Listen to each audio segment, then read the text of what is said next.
来看最近一个后边国家拢小挺台湾，认为讲无应该受到中国错误解读联合国第275号决议，影响到咱台湾参加国际组织。大多人民嘛望讲，咱家己嘛应该好好宣传。另外，总统赖清德昨伫一场民进党的参会，嘛搁再强调讲，中华民国台湾的前途爱予2300万的台湾人做决定。 最近，美国、澳洲、荷兰等国家认定联合国第275号决议无牵涉台湾，认为中国以这个决议讲有台湾的主权是错误解说。台湾独立建国联盟认为，伫国际当咧挺台湾的时，咱也爱甲这件代志更加大力伫国内外宣传，而且融入教育体制，将使决议文的内容公开的，而且很明确的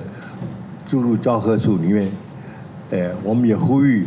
外交部必须告诉世界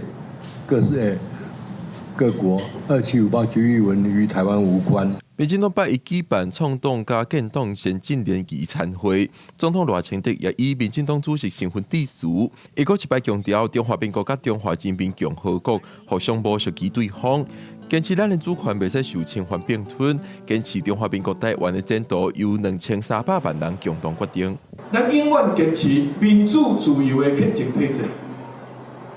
坚持中华民国和中华人民共和国互不隶属，坚持主权不容侵犯并吞，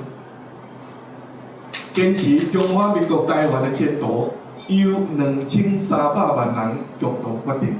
总统赖清德致辞也讲，台湾会继续发展经济来强化国防力量，而且参民主阵营共同发挥力量，阻挡独裁者。